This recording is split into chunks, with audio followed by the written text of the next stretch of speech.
Ladies and gentlemen, our next event of the evening is a one-fall match with a 60-minute time limit.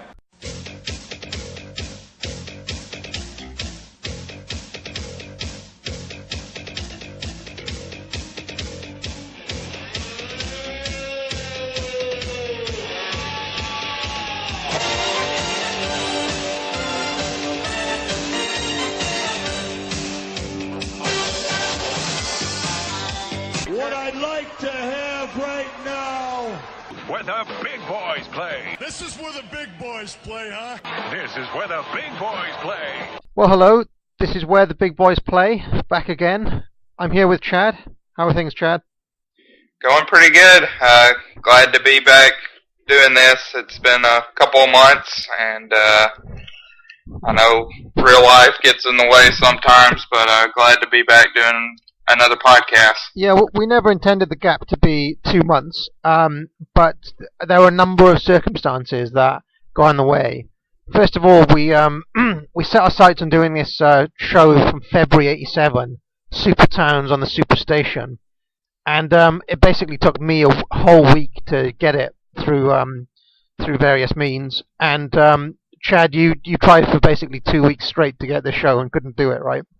Yeah, it was a complete disaster where I'd honestly would have a portion of the show or have other things, and I finally just sort of threw in the towel and said it was not meant to be, because I'd wasted, honestly, probably about 5 hours of my life just trying to get the show and looking at it. So yeah, there were a number of weird things with that. I mean, the upload was 5 gigabytes big for an hour show.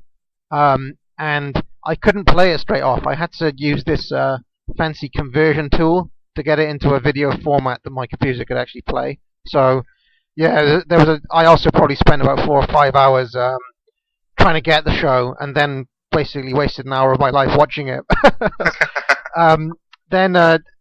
Brian, who is not with us today, and we planned to just do the show. Just me and him, and we had this kind of joke that Chad only turns up to the big shows, that you only do Starcade these days, Chad. I think I'm putting that theory to rest with the show we're actually discussing today. So Brian has had a number of kind of family-related issues, various different things, that has meant that he's basically not been able to do this. And finally, I've also had a few things going on. I've changed job a couple of times. I'm now an English lecturer, full-time one at a university here in the UK. So at least I'm putting my PhD to good use, he says, as he's about to talk about wrestling for 2 hours. So let's. I think just before we get into Crockett Cup, I wanted to just, because it took so much of my time going through this Supertowns stuff, I just wanted to give you a very quick summary of this. I have my notes for that show, which are a good 8 pages long. Hold on a second. I need to just get them in some sort of order here. I won't go through them all because I think that would be tiresome. But I'll just give you a quick rundown of what that show was. So it was a little bit like the previous kind of super show that they did.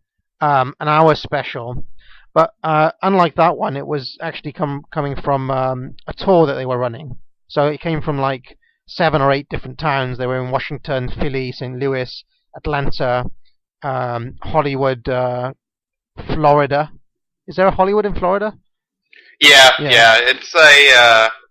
It's actually where Hulk Hogan was kind of around there, sort of in the Clearwater, sort of South Florida, that area. That may be, I don't know why, but I always remember, I think it was either Clearwater or Hollywood, where at the old WCW magazine they did this big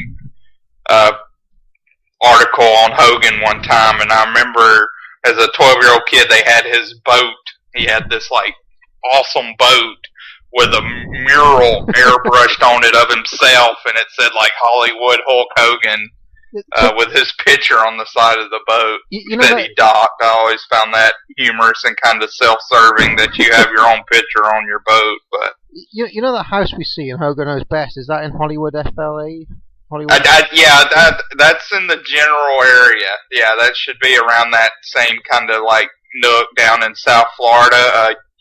I'm not as familiar with the geography down there because when I go to Florida, I either go to the Panhandle area of the Gulf Coast on the Gulf of Mexico, or just down to Orlando where Disney is at. So I'm not that familiar south of that, but they should be pretty relatable to each other. Hogan was always built coming from a beach, wasn't he? Was it Miami Beach, Florida? Or Venice Beach? No, Venice. That was Sting. Sting is from Venice Beach in California. Yeah, that's in California. Yeah. There is a Venice, Florida. Just Venice, Florida. But yeah, they always put him as from Venice Beach, California. I think Hogan was from Miami Beach, though, right? Was he built from there? I can't remember now. I think it was from Venice Beach also. Oh, from Venice, yeah. But it'd be California. Okay. All right. So he was built from coming from Cali as well, then. Hogan. Yeah.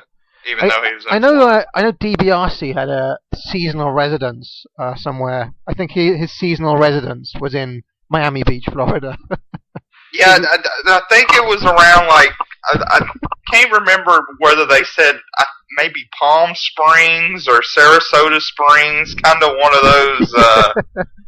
It was one of those kind of trendy towns. I know the Yankees, New York Yankees, started doing their spring training down there, and George Steinbrenner, their owner, he had a big kind of residence down there, so I guess they sort of cashed in on that with the 80s when they built him from that. I always loved that little sort of Nick and DiBiase's character, how he always had a spring. I mean, the only thing I remember is the spring residence. I don't know where his winter residence or anything else was.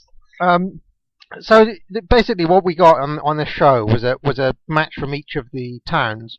So we had Barry Windham versus Arn Anderson from Philly, which was interesting. What else did we get there? So we got. Hold on. We got. In fact, they went to even more places than I just mentioned: Birmingham, Alabama, Pittsburgh, where Brian is from, Jackson, Charlotte, of course. So I mean, they went around the horn with this particular show. And what happened with this Arn versus Barry match? We get, I think Arn won with a gourd buster. I think.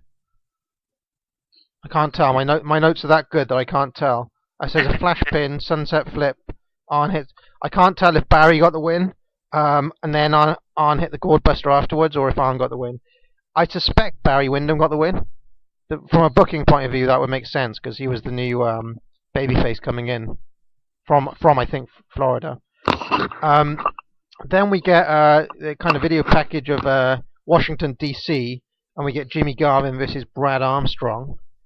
And I've also starred here the first appearance of Gary Michael Capetta, who is, as I'll mention later on, is an announcer, a ring announcer I really love. I love Gary Michael Capetta. Then we have, what else do we have here? We get an awful clip of the Rock and Roll Express in concert. And Ricky Morton, in fact, it's so bad that I may actually have to put in the audio clip because there's a good kind of 3 or 4 minutes of Ricky Morton singing this. It's got a rockabilly song. Yeah! All right! Right here for the long branch. Woo! You know, when I was growing up, everybody used to ask me, "What's your favorite rock and roll group?" Ricky Morton, Robert Gibson. Well, if y'all help me out right here, we'll show you exactly what it was. All right, let's get it going.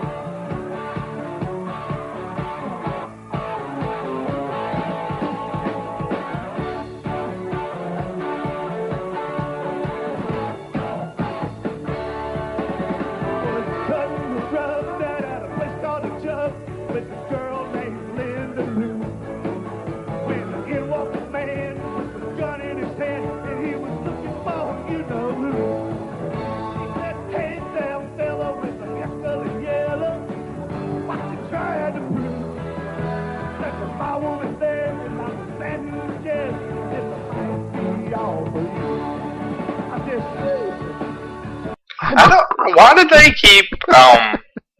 I don't understand why they kept going back to that well of where they tried to act like these guys were literally rock and roll stars. It just made them look stupid. I don't know. Well, the crowd were kind of into it. Yeah, that's kind of perplexing because I mean maybe it's just one of those things where like we're so far removed that once you look at it kind of in a vacuum, you look back and you're like, man, that's terrible. Where if you're in the moment, it's kind of, you just go with the flow. But so unlike the kind of clip we got from Starcade, they actually give a full kind of mini concert here. We actually got 2 songs back to back. Morton, I've got a note here that even during this portion, Robert Gibson kind of just conspicuously was on the side, didn't really do anything. Yeah. and Morton did the bulk of the work. Crockett Cup has one of my favorite, honestly, probably Robert Gibson moments that we'll talk about. So, but even in the context of playing in a rock band, Gibson doesn't really pull his weight. He kind of he lets his partner do all the work. Then we get then we're in St. Louis. I've actually been there. I had a Ted Drew's frozen yogurt when I passed through. It's the Mod Squad versus the Batten twins, who are in fact Bart and Brad, the Batten twins, Bart and Brad Batten. And I've just got a note here that is the most obscure match that we've actually seen going through these shows so far. And this match is mainly used to hype the Crockett Cup. The Mod Squad are actually part of the Crockett Cup. More on that in a minute. What else happens here? It wasn't a terribly exciting show, to be honest, but given that I did bother to watch it, I did want to... We get a Paul Jones promo. He's with Rude and Manny Fernandez. He's got his moustache at this point. I've just written here, Jones is not a great promo man. Yeah, I know in the comments at Pro Wrestling Only, kind of in our thread, and then some other threads I've read, there's some defenders of Paul Jones and some kind of big fans of him, but I just, from what we've seen, I just really don't see it, and it's not so much as really his feud with Jimmy Valiant. While I think he was fine for that feud, I think you could have put multiple other individuals into that feud and it'd been just as effective. Yeah, I mean, I was expecting a bit of backlash from the fact that we ragged on Paul Jones so much. But here's the way I see it, okay? I think there's a certain amount of nostalgia talking there as well. Like fond memory of just the fact that he was a manager at that time.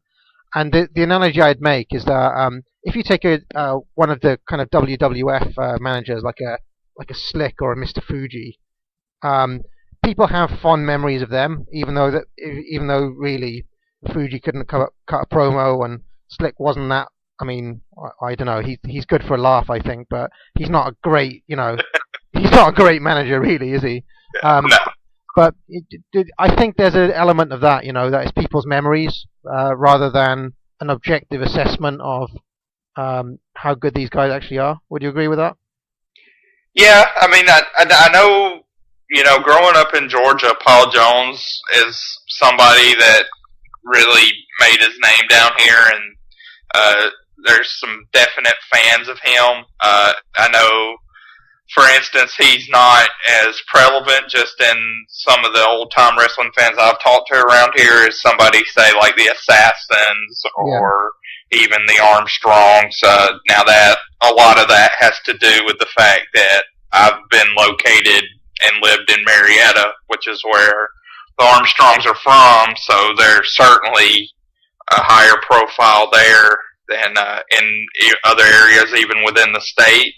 But yeah, so I mean, I would say there is some of that where you're kind of looking through that with rose-colored glasses, looking back. Yeah.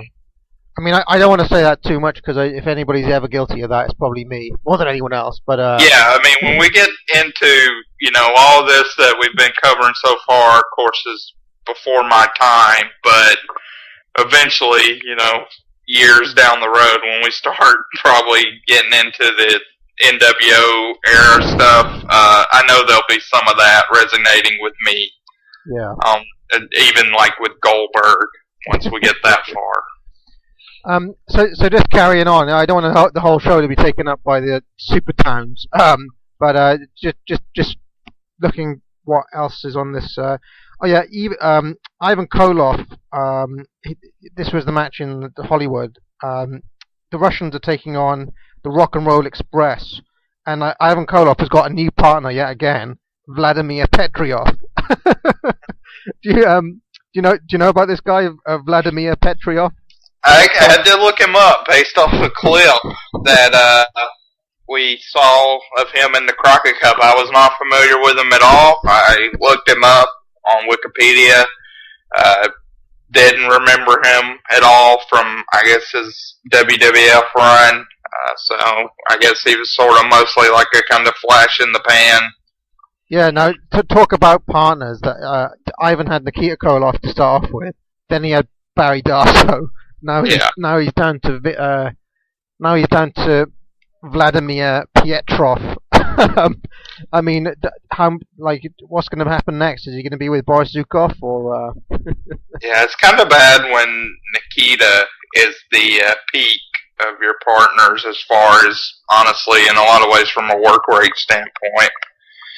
Yeah. If you've had multiple partners, and Nikita was the best one. One thing I will say for Vladimir Pietrov is that he is pretty stacked. He's pretty well built. Big guy. Certainly bigger than Barry Darsow, who was pretty big at this time as well.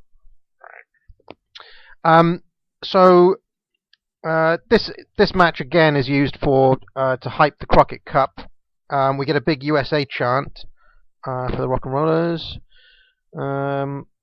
It's a typical Russians match.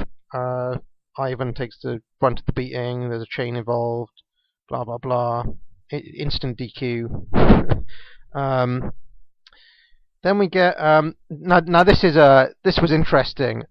We got a rather long segment where local Baltimore promoters, including the kind of manager of the Baltimore Arena, where we got a tour of the Baltimore Arena, basically hyping the Crockett Cup, and he talks about how they had to bid against every other major stadium in the country to get this wonderful show.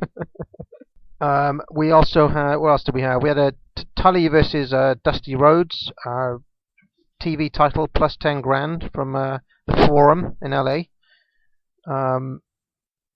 We had, what else did we have? We had quite a lot of rematches from Starrcade on this show, which is a shame, really. Flair versus Nikita for the world title.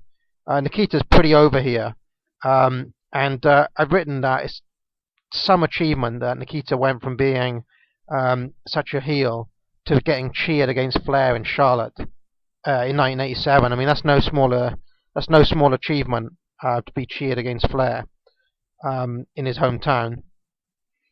What else do we have? And then we get the Midnights versus the Road Warriors scaffold match again, as if the first one wasn't enough. This as it happens would be the last time we see Dennis Condrey on a major show. Now, what was the date of this show?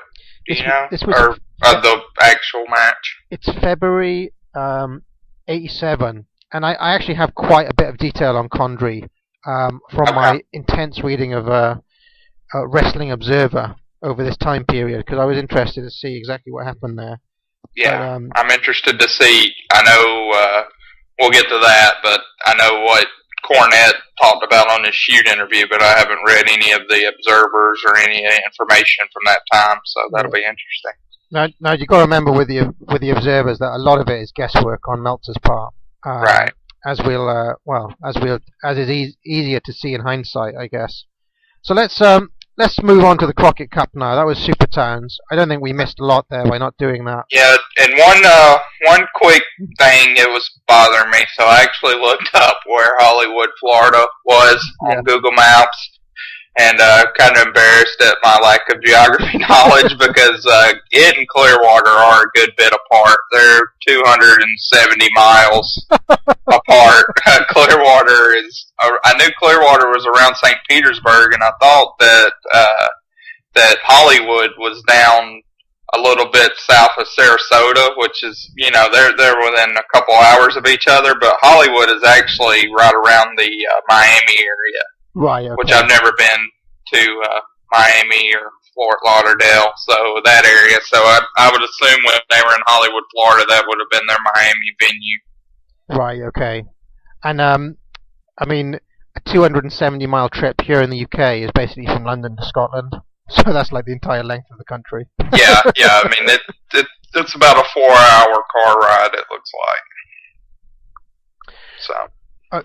Okay, so, the Crockett Cup, we did want to do the 86 version of it, but it's very hard. That's incredibly difficult to find on video, and it has no commentary. And I'm not going to sit through 3 hours of 3 hours of tag wrestling without any commentary, no matter how much I love the NWA. So we this is from, I think, the 10th and the 11th of April. 1987, which is a very interesting time for the NWA. It happens in the Baltimore Arena, as I just said. Tony Schiavone is our host, and he's flying solo, seemingly. And there's 16,000 fans, he announces, which, depending on where you read, is about 50% or 40% wrong. So I think the first day got 8,000 fans, and the second day got 11,000. So it's a 2-day event. 24 teams compete for $1 million in cash. Our ring announcer is Gary Michael Capetta, and I think he may have actually taken over from Tom Miller by this point. I think Tom Miller might be gone. I think Starcade was his last show. So let me just before we get into this, I'm going to pull up the full card here because we're reviewing here the Turner home video release, which is basically clip to buggery. Would you agree with that, Chad? Yeah, it's kind of, I guess I really don't understand. I mean, obviously now, again, this goes back to where we're in a different era where footage is just not readily available, and it was just a completely different mindset. But just to see a 2-hour version where, I mean, we really did not get one complete match on the whole video. So I thought it might be an idea before we get into what we actually see, to what actually happened, to who the teams were competing. So I'm just going to run down the teams here. Arn Anderson and Kevin Sullivan, Brad and Bob Armstrong. So your dad didn't feel like going to see this one, or your uncle? No, he did not make the trek up to Baltimore for this one. Giant Barber and Isayo Takagi. Yeah. And according to Meltzer, this is was the first pro wrestling match ever for Takagi. Yeah, he's still active. Is he really? Yeah. He shows up every once in a while. I know he was one of the few ones that when they had the All Japan Noah split in 2000, he stayed with All Japan. So that kind of gave him more notoriety, and he made tape a lot more as a wrestler by the name of Arashi is kind of what I know him as in sort of the early 2000s and whatnot. So, but yeah, he's still, I haven't seen him in a few years, but I believe he's still active. In fact, I've actually pulled up the, I think this better than Wikipedia is the actual original newsletter from Meltzer where he actually runs down the results. So I'll do that quickly in a second. But does he ever get any good? Because Meltzer absolutely crucifies him. He says he's atrocious in these matches. Yeah, I mean, I would only categorize him as adequate. I mean, I can't, off the top of my head, ever think of, a standout performance. His match in ROH is actually probably the most, one that comes to mind first, and it was okay. But nothing, again, he's kind of the type of wrestler where I would say, he's sort of the type of person where I watch him and then, you never think about it. There's no reason really to go back and say, oh, I really want to watch that match again. So I'm just going to run down this card really quickly, and I guess maybe the way to do this, because it's so badly clipped, is maybe pause for the ones that are actually on the tape. How's that? Okay, sounds good. So, and I'll just give you a quick summary of what Meltzer says. So we have the first match is the Thunder Feet versus Bobby Jaggers and Rocky King, who are we've seen Rocky King as a kind of black lower card wrestler, really, basically a jobber. He was subbing for Dutch Mantel, and the Thunder Feet, who are Joel Deaton and Gene Ligon, they went over there in 5 minutes. Meltzer gives that a star, or 1 star. Then we get Bill Dundee and Conga the Barbarian versus Mike Rotunda and Tim Horner. And I believe this is the first match that we get on the tape. Yes. We join it midway through, and it's pretty jarring, actually. I mean, we go straight from Tony, without any warning, really, to a kind of graphic showing that it's Dundee and the Barbarian versus Tim Horner and Mike Rotundo, and then we're kind of right midway in the middle of the match. We don't really know what's going on. Now, I got a note here. What was Rotundo doing tagging with Tim Horner, who I believe was tagging with Brad Armstrong at this point? So I guess they put Armstrong with his dad, and Horner was left on his own here. Right. But one quick thing I'll mention before we start the match is the actual commercial tape.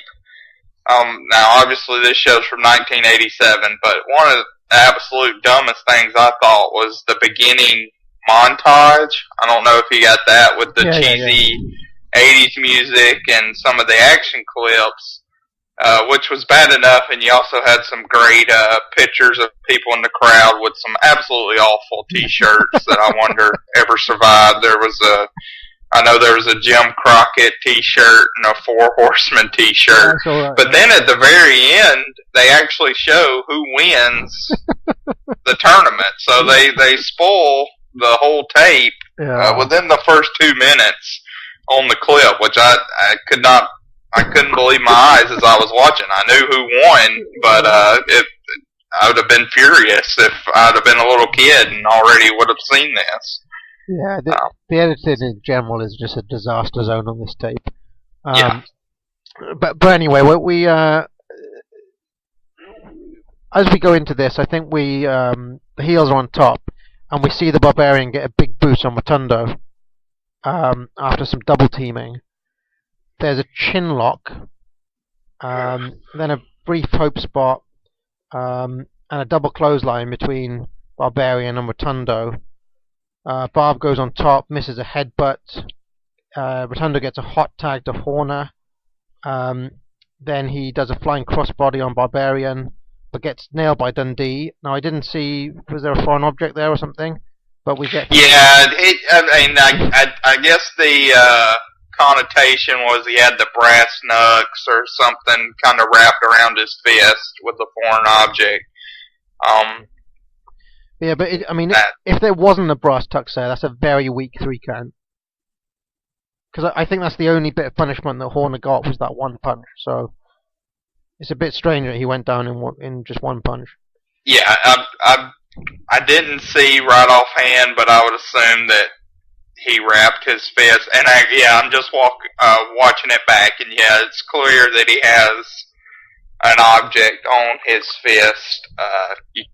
Of course, you can't tell quite what it is, but I guess it's nugs or something. It's kind of a black object that he wrapped around his fist before he landed the punch.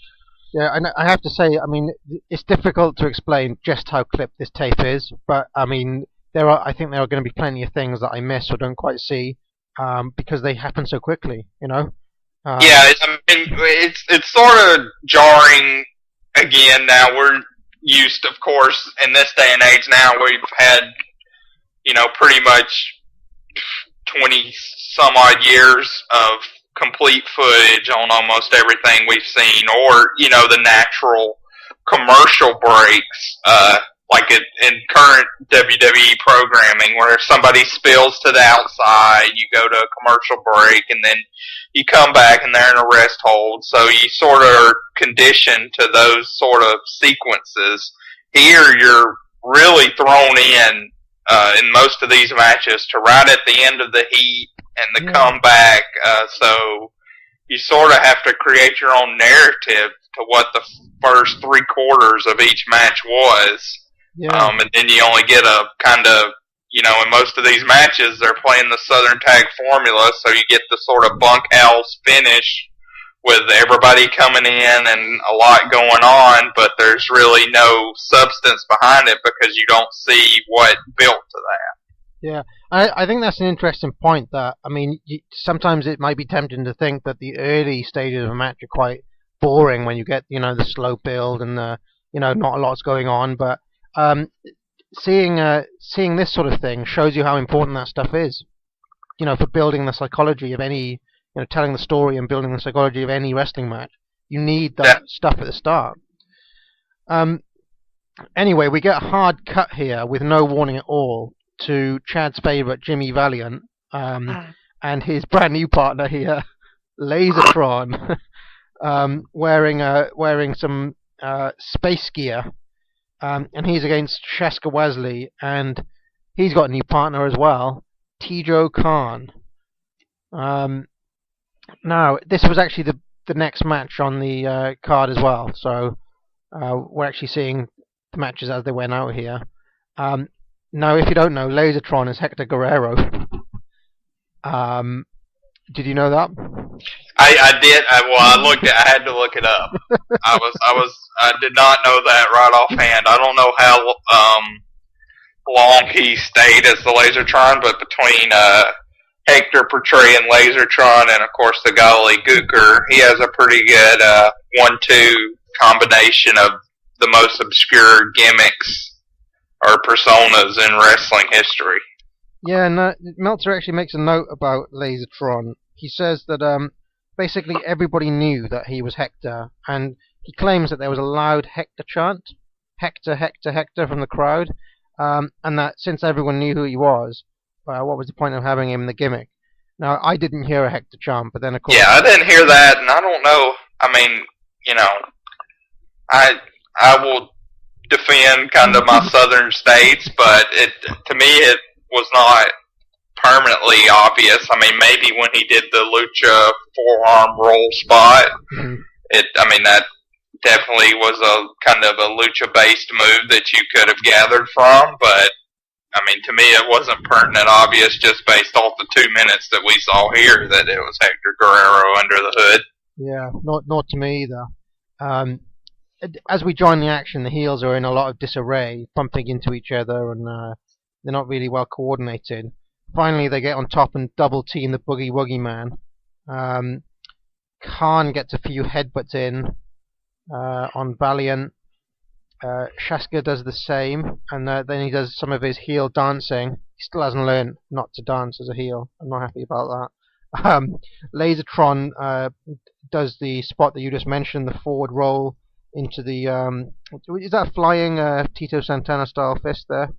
Well, Tony called it a double forearm, and it kind of looked like he did try to sort of connect his arms to hit it with a double. He didn't get, I don't think, quite the coordination he wanted.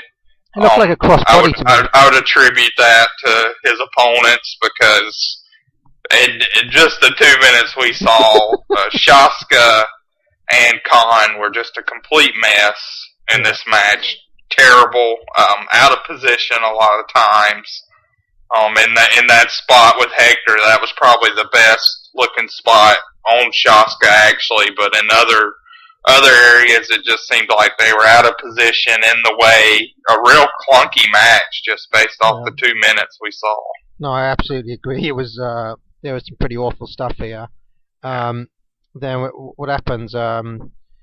He pins Shaska with this move, but Valiant is in the ring distracting the ref for some reason.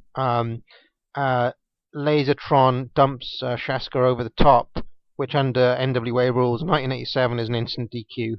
So not only is this a pretty shoddy looking match, but we get that finish as well. Yeah, the finish was terrible. I did love that. I think this may have been our first appearance of Randy, Don't Call Me Pee Wee Anderson. Yeah. Who looked absolutely with the huge hairdo, and as soon as Laser Tron dumps Shaska, he kind of starts windmilling, does a circle with his hands going crazy, calling for the bell. And, of course, then you cut to Jimmy losing his shit in the middle of the ring. So that was comical, but this was terrible. And I kind of don't understand how, again, in every match we have where all four guys are in there and it's out of control. So, Randy Anderson deemed this moment when Lasertron had Shaska pinned as the one moment where he was going to enforce the rules and get in between Jimmy Valiant going after Khan for coming in to break up the pin. So that was also stupid. So this was just a dumb waste of the limited time on this videotape. Randy, Don't Call Me Pee Wee Anderson, probably apart from Tommy Young, is one of the most mobile referees, isn't he? He has that really... he has just... I don't know what... He's very... Some of his expressions really kind of resonate. Like, to this day, I haven't seen the match in, I know, a few years, but I can always remember the first thing I think of him when, two things when I think of Randy Anderson. One is when he got fired and he came out with his kids to ask back his job from the NWO. That's a great segment on Nitro where Kevin Nash is just at his absolute dick best.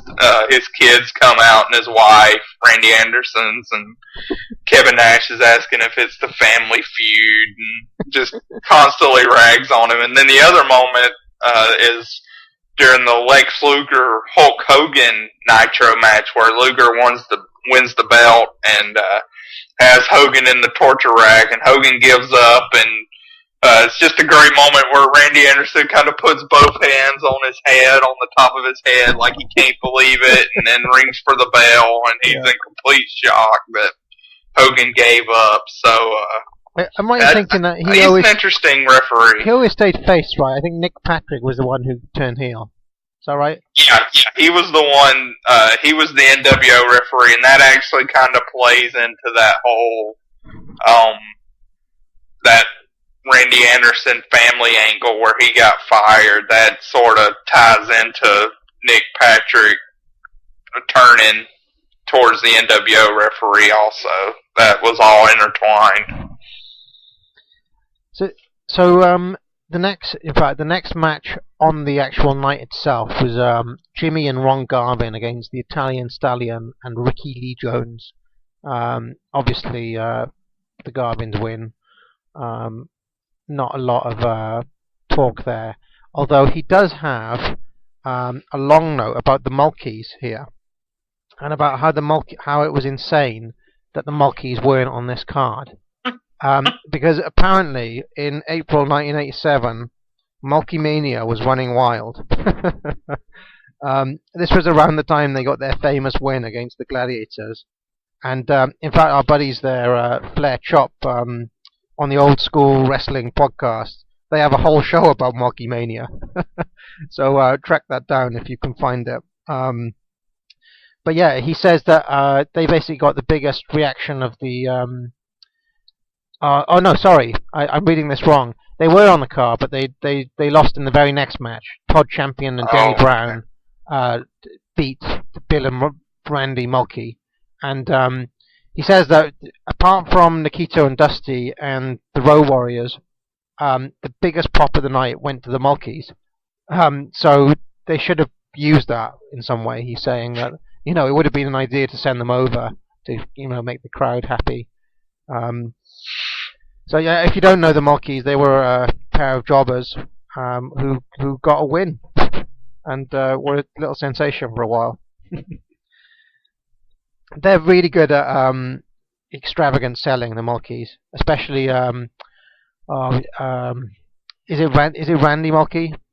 There's one of them who's really pale, like he kind of he's the one who takes really good bumps. Okay. I honestly, Mulkeymania has not ran wild in the Campbell household. I can say that. So I'm not. I honestly have only watched probably a couple of Mulkey matches in my life. The next match we have Rick Rude and Manny Fernandez, who I think are the tag champs at this point still. I think. I might be wrong. And they're against, they take down Thunderfeet. And that's a second round match. If you look at the way this tournament is scheduled, a lot of the bigger teams don't enter until the second round. So Luger and Blanchard, the Russians, the Rock and Roll Express, they were a number of seeded teams. And I think if you were a seeded team, you didn't have to do a round one match. You just came straight in a round two. So obviously Thunderfeet qualified, and Rude and Fernandez beat them in 4 minutes. Then we get the Road Warriors. We still haven't got to them. No, yeah, we get the Road Warriors against Khan and Watley. They take them out in 3 minutes. The Midnight Express. More on them in a second. Against. Hold on, didn't we see this match against Jim and Ron Garvin? Did we get to see that? Yeah, we saw that. Hold on. So what are we missing then? Bob and Brad Armstrong versus the Russians. Versus the Russians, yeah. Okay. Yeah. So the next match that we have on the tape is the Russians versus Bob and Brad Armstrong. I've got a note here. How old is Bob here, do you think? Oh, he's may honestly not be as old as you think. He may be, I would say, late, maybe early 40s. Okay, I looked it up.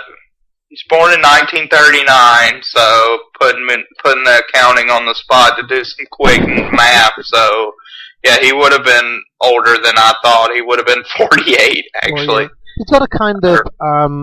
He's got a kind of Ken Patera in 87 vibe going on. Yes, that's exactly. When he was in that bear hug, I made a comment with that. I was like, he looked just like Ken Patera, which I'd never made the connection before. I guess it was the hairdo and the facial expression, but look just like Ken Patera. And kind of also, I mean, Dylan won't thank me for saying this, but kind of like also a 70s wrestler in the late 80s setting as well. I mean, he kind of still has a 70s vibe about him. Would you agree?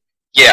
I mean, I think this was. I mean, Bob in Smokey Mountain is an excellent character. It's kind of the old guard, grizzled commissioner that's not going to take any crap from Jim Cornette.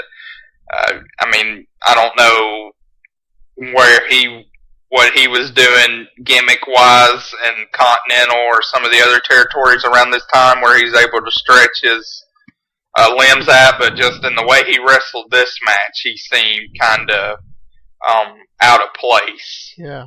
I will say, though, he was over, though, with the crowd. They seemed to be into Bob Armstrong. I guess he was popular down there, right? Well, I mean, I think Bob is a kind of... It's tough, and this is something I will be biased on because, Bob Armstrong was I said this, I know, on multiple podcasts, but just to reiterate, Bob Armstrong and Mr. Wrestling 2 were my dad and granddad's favorite wrestlers growing up. My granddad went to the Cobb County Civic Center pretty much every time. My dad spent a lot of summers up in Marietta, and when he was there, he'd go to the wrestling in Marietta and some of the bigger shows at like the Atlanta Civic Center. So I know, I mean, Bob has a lot of cachet around here.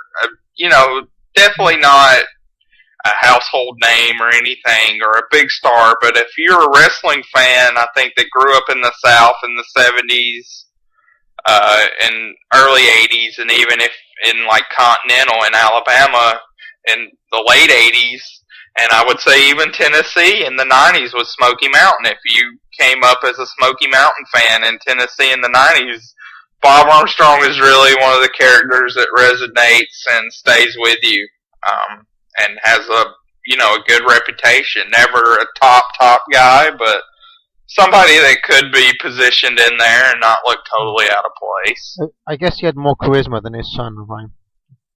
Yeah, I know just based on the promos. I mean, I'm most familiar with Bob Armstrong's Smoky Mountain promos, but just based on that, he was a far superior promo. Of all his sons, you see the Road Dogg has kind of the charisma on the mic, and that he took that the most from Bob. Now, just a point on Brad Armstrong. In the newsletter, Meltzer goes as far as to say that Brad Armstrong is legit top 3 to 5 worker in the States at this point. So he really thinks that Brad Armstrong's a very good worker, which he's got this massive rep among smart fans, Brad Armstrong. And I wonder if does it come from this time where Meltzer was writing this sort of thing about him in '87? Yeah, I know we talked about this on the Starrcade show some, but I do believe that myth has kind of been debunked in the past few years, where I don't think anybody would argue that Armstrong was a bad worker, but I don't think there's also any evidence with what we see now that he was one of the top 3 or 5 best workers in the States at any point in his career. Well, he plays face in peril for most of this match. There's a bear hug from Pietrov. Brad gets in a few drop kicks. Then he gets Ivan Koloff in a sleeper, but Pietrov breaks it, and we get an instant DQ. And I've just written what here, and then I realised that he actually had a chain. So, I mean, this is the speed with which things happen on this tape. I couldn't even see the chain, and it wasn't quite clear to me that there was one. And this is hyped as a major upset by Schiavone. So this is quite the push for the Armstrongs in this show. They've already gone, I think they've already gone over Arn Anderson and Kevin Sullivan, and now they've beaten the Russians. And I guess the Russians are on the way down here. This is really the third and least version of the Russians. Yeah, the finish was kind of interesting because it was set up the exact same way as the first match on the tape with Dundee. Same exact spot where the babyface in the first match, it was Tim Horner. Here it was Brad Armstrong. Has a sleeper on the top. He's on the back of the opponent. And then the other guy comes in with a foreign object to hit him, basically just a punch with the foreign object, the chain or the nuts or whatever it was. So I thought it was kind of a good callback spot to hear the referee did see it and called him and disqualified him. I thought that was kind of interesting because I was ready, as it was setting up and Ivan went for the big haymaker punch and missed, and Armstrong had the sleeper on and Petrov was coming in with the chain. I was ready to hate this finish because I was like, well, we just saw the same exact thing 2 matches ago. But again, that was a kind of clever finish. And also, Randy Anderson was the referee here. And nobody calls for the bell with more excitement, I've discovered, than Randy Anderson. He's going on for MVP. Let's see. So the next match here, I'm just looking. They really messed around with this. They didn't show us these matches in order either, to add insult to injury. Okay. So I'm really quite lost here with the list from Meltzer and what we actually saw. But let's go what's on the tape. The Midnight Express versus Jimmy and Ronnie Garvin. And we should pause because the Midnight Express here is now finally the Stan Lane, Bobby Eaton version of the Midnights, because Dennis Condrey is no longer in JCP. Now, I'll tell you what I found out from Meltzer, and you can remind us what Cornette says about this on the shoot interviews. I've seen that shoot interview recently, but my mind's gone a bit blank as to what he actually said. Apparently, Condrey was trying to get out of contract, and initially, this is a few weeks ago, a few weeks before this newsletter, he says that he was either fired or quit. And there was talk of Stan Lane coming in and actually tagging with Steve Kern for one last time during this show. I guess because Condrey was gone, they decided that Eaton needed a new partner, and they were looking at Stan Lane, and they were looking at Steve Kern, and they were looking at a couple of other people as well. And they decided that Lane would be the best partner for him. It also in the update, he's got kind of a news update about what happens to Condrey, and he says that for all intents and purposes, Condrey just disappeared. That he's gone completely AWOL, and he no-showed a number of dates without any explanation at all, even after his wife said he was going to be there. And there was a lot of talk of Condrey talking to the WWF at this point, although the WWF office said that they'd had no contact with him at all. So it's a bit of a mystery, according to the newsletter. So that's what I've got. What you just said is kind of what Cornette. I'm basing this off his 2000 year 2000 shoot interview with RF Video, his first long form shoot with them. But yeah, I think they were boarding a plane, I want to say to maybe Denver or somewhere, and according to Cornette, he said they just got off the plane. Dennis was supposed to meet him there. He was nowhere to be found. They called his wife or whatever, and Cornette said he didn't really know if his wife knew or just played dumb, but she said she didn't know where he was. And he kind of hinted that he said he didn't know specifically the reasoning, but he did hint that cocaine, usage might have played a part in Condrey's disappearance. But overall, this does seem kind of one of the most, I guess, muddled mysteries still in wrestling history, where we don't have a full story.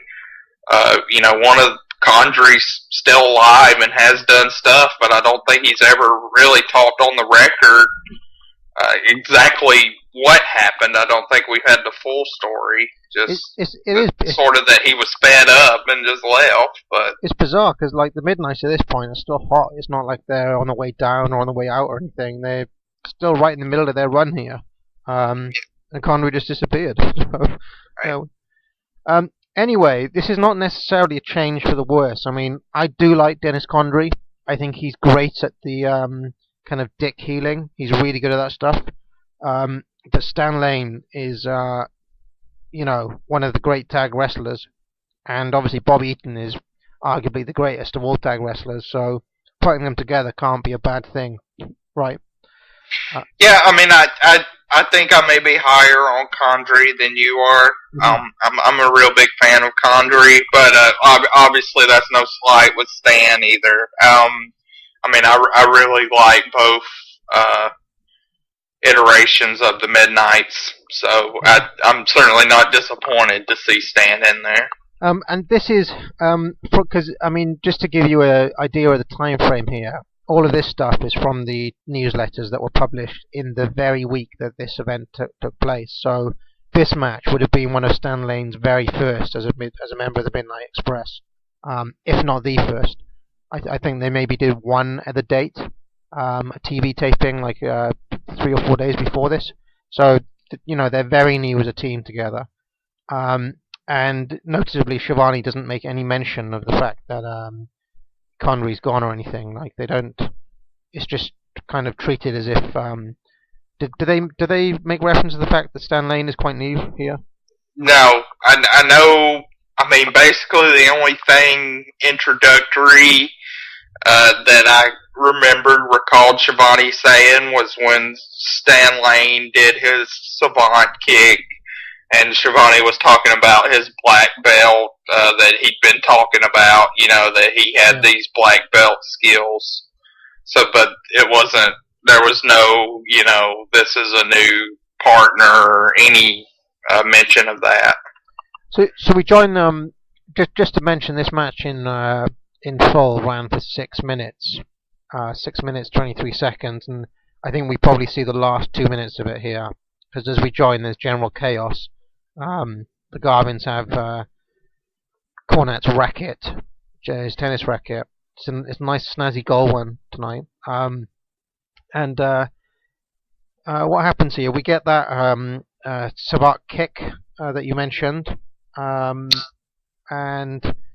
Ronnie Garvin gets a couple of his trademark jabs in on Lane, goes for a pile driver on the outside, but Cornette nails him with the tennis racket, which apparently is enough for him to be counted out for 10.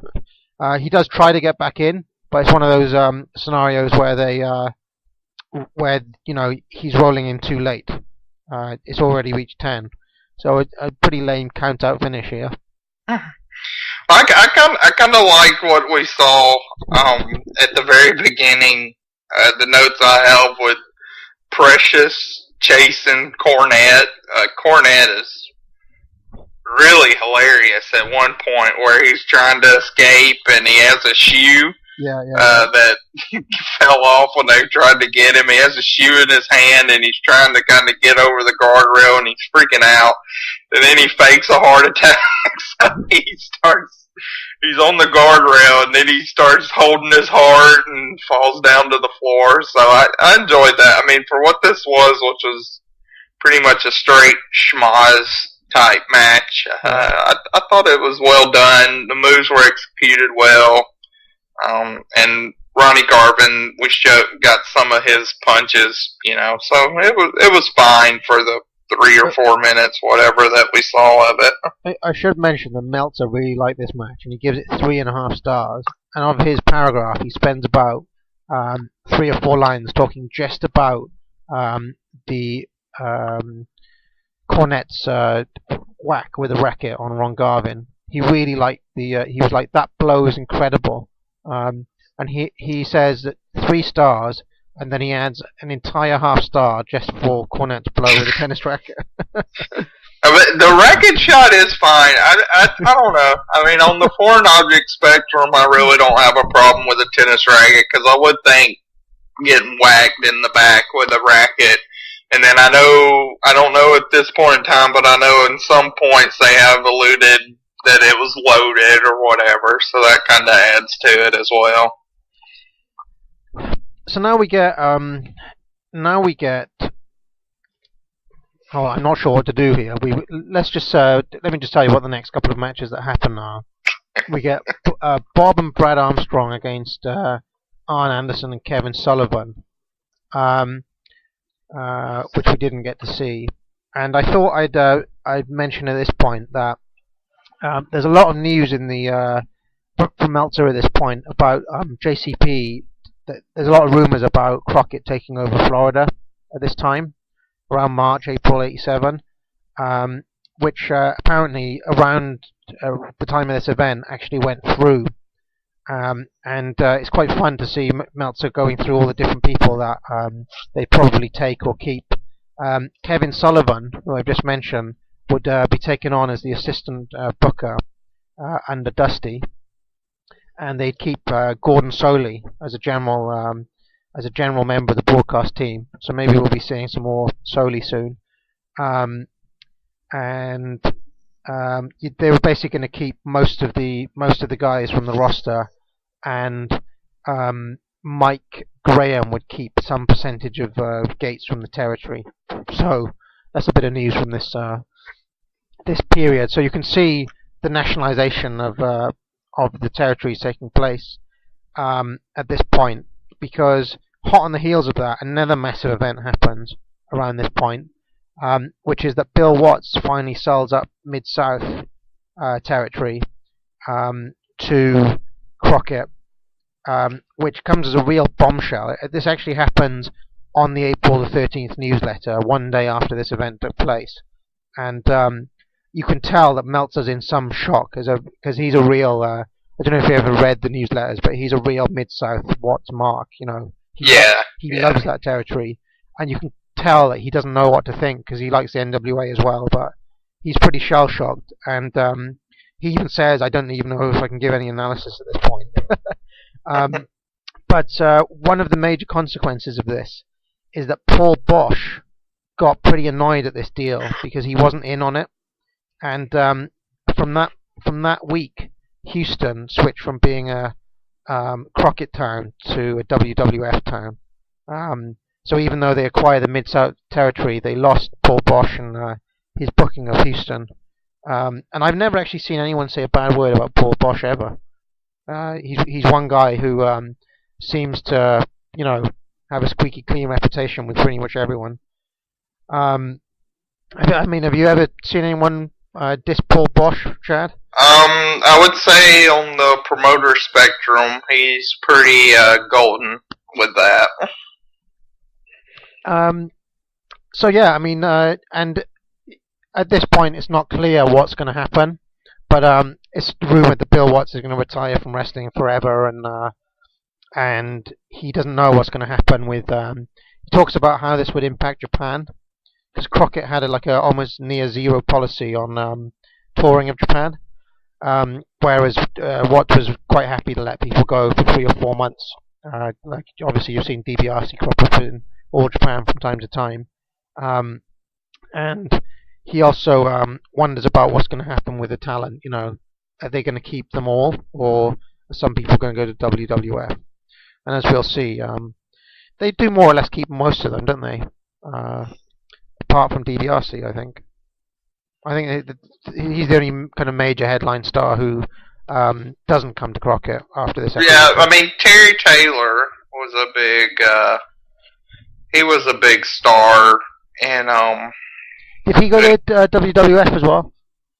Well, yeah, I mean, he went as the Red Rooster. I know that was... Yeah, I remember, yeah. That was, I guess that was 88. Yeah.